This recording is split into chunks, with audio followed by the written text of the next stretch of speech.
ઓલી બાઈ કે હવે આ ઘરમાં બીજું રહ્યું હું આબરૂ સિવાય, બાપડાની જમીન તો રહેવા નથી દીધી. તે એક 60 વર્ષનો પતંગ ઉડાડતો હતો. એક જણો કે 60 વર્ષનો ઢગો થઈને પતંગ ઉડાડવા હરમ નથી થતી. તો એ લોકો જમીન તો મારા બાપાએ ઉડાડી, આ તો મને ઉડાડવા દ્યો,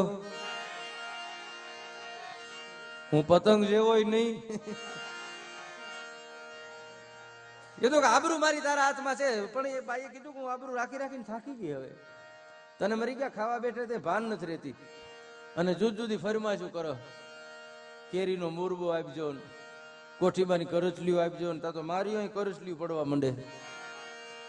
તને ભાન ને ઓલો હરામ કઈ માગું તો બસ મહેમાન આવે ને હાથવી લે, તું જે દઈશી કાંઈ નહીં. એમાં ભાઈ મહેમાન આવ્યા ને મહેમાન બેઠા ને ઈ ઉજળા ઓરડા ને ઈ ગાયર કરેલી ની ચાકડા ને ચંદરવાન ઘરનું માણસ બહુ સારું સાહેબ, આખું આંગણું જાણે દાંત કાઢતું એવું વાતાવરણ કરી દીધેલું. આને મહેમાને કીધું વાહ ભાઈબંધ, વાહ ભાઈબંધ, ભાઈબંધ કેવા ભાગ લઈને આવ્યો છે. હે કે તારે આંગણે આવું ઘરનું માણસ છે, તું કેવા ભાગ લઈને આવ્યો છો ભાઈબંધ, તું તો બહુ ભાગશાળી છે. ને એટલા વખાણ કર્યા ને એમાં જમવા બેઠા અને વખાણ બહુ થઈ ગયા. મહેમાન ભૂલી ગયો, ભાઈ ગરદણી ભૂલી ગયો, ઘરવાળીએ હું કીધું તું. અને બેઠો બેઠો કે તમને કહું મુરબો છે કે નહીં? તે ભાઈ કે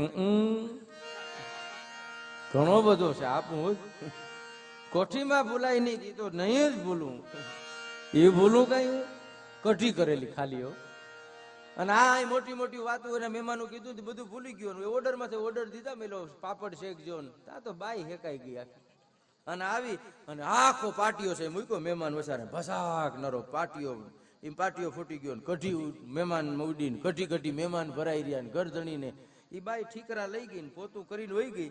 એટલે મહેમાન પાસે જઈને ગરદણી કે માફ કરજો, ઘરનું માણસ આવું મળ્યું, બાપા માફ કરજો, આવું માણસ મળ્યું. તો એટલે મહેમાન લૂતા લૂતા કે તોય તારે હારું આવું મળ્યું, તોય હારું કે ઠીકરા તો એ ભેરા કરી ગઈ,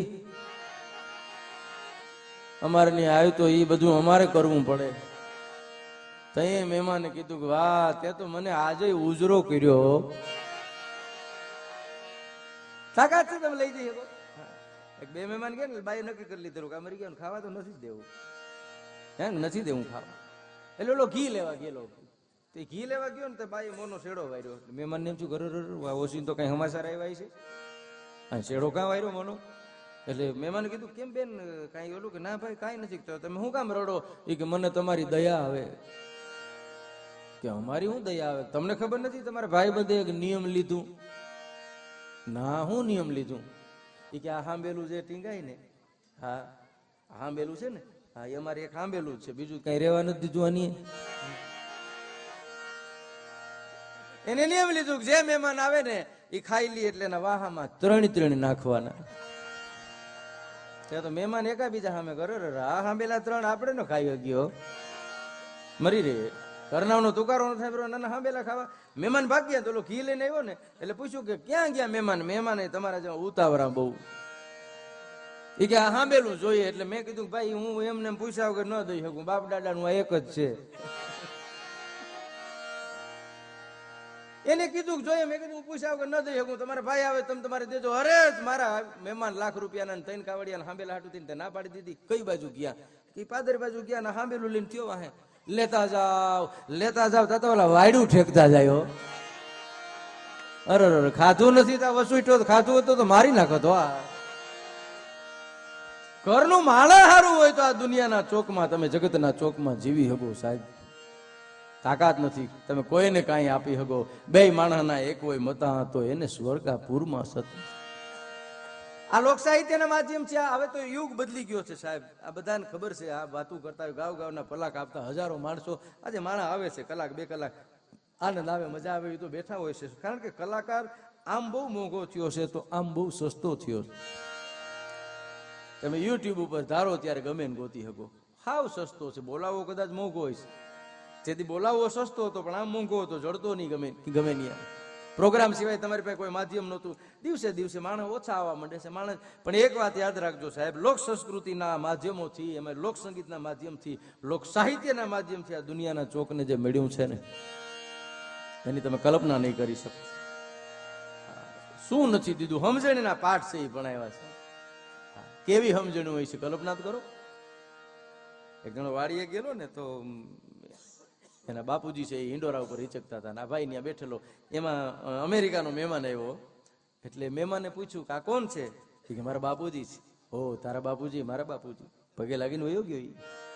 બીજે દી પાછો નીકળ્યો, તેને માં હિચકતા હતા. મહેમાને પૂછ્યું કે આ કોણ છે? કે અમારા માં છે. કહો તારા માં એ મારા માં. પગે લાગીને વયો ગયો. ત્રીજે દી ઘરવાળી ન્યાય શકતી હતી. આ કે આજ મહેમાન ના આવે તો સારું, નકમ એમાં આવ્યો. મહેમાન ને જોઈ ગયો, ઓ આવ્યા. પણ સમજણ ની વાત કરું છું, કેવી સમજણ કામ આવે. એટલે પૂછ્યું કે આ કોણ છે? એ કે મારા હગા હાડાની હગી બેન. ઓ તારા હાડાની બેન ઈ મારી બેન. પગે લાગીને વયો ગયો. આ તમે ક્યાંથી મળે? જિંદગીના જે પાઠો માણસ જે ભણ્યું છે, જગતના ચોકમાં જે ભણ્યો છે, એ ક્યાંથી મળે સાહેબ? દેવાયત બોદર છે એ હુકમ કરી હકે આયરાણી રાહ રાખીને વાત કરજે. પણ એ તો ઘરનું પાત્ર સાહેબ. વાત બહુ મોટી છે, આખી વાત નથી કરવી મારે, મારું ગીત રજૂ કરવું છે. આખું કથા ગીત છે, વાત ઉપરથી ગીત ઉપરથી ખબર પડી જાય. આખી ગીત હાલે છે. કેવા જાંજરમાન જેના જીવન છે. દીકરા જેવા દીકરાને દુનિયાના ચોકમાં આપવાની વાત આવે, તેથી આ ધરતીનો માણસ છે એ પોતાના ધર્મ હાટું છે અને ચૂક્યો નથી. અને આખે આખો જે યશ દેવો હોય તો એ આયરાણીને દેવો પડે, એટલે લખવું પડે.